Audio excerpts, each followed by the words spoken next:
If you have wealth over a certain level and or have had a local authority financial assessment that has determined you will have to pay some or all of the costs of meeting your social care needs, you will be deemed as a self-funder. In this video, which is part of a whole series on finding and funding care in later life, I outline the main options for funding your own care, including options that involve using your own home and options that don't. Someone's home is often their largest asset, and where this is included in the financial assessment, for example where residential care is needed and the property is not disregarded for other reasons, this does not always mean the person's home will have to be sold. A self-funder will want to determine the best way to pay for care, minimizing the overall cost where possible and ensuring they don't run out of money.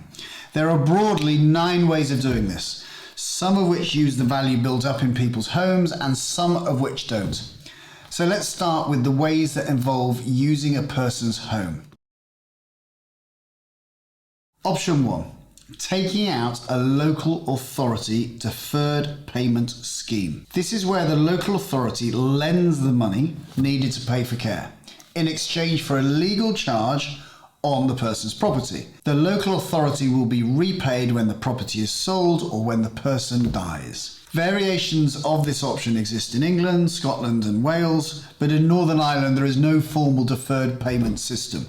However, the local health and social care trust may offer something similar on a discretionary basis. Option 2. Generating enough rental income from the home or other residential property to pay some or all of the care fees due. Option 3.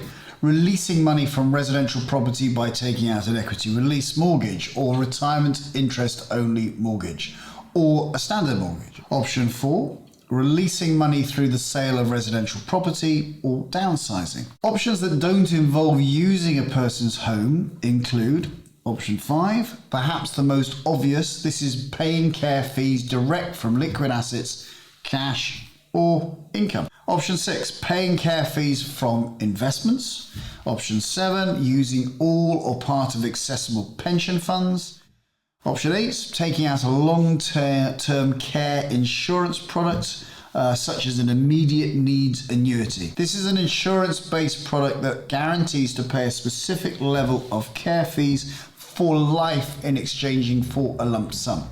These are sometimes referred to as care plans. Option 9, securing a third-party top-up. This is where someone else, for example, a family member, agrees to top up the amount that the local authority will pay for care, to pay the extra needed for a better home of your choice, or for extra services or facilities that the local authority won't pay for. Each of these 9 ways of paying for care have advantages and disadvantages, and their suitability will be dependent upon your personal circumstances at the time care is needed. The optimum solution for some will be a combination of more than one of the ones I've mentioned.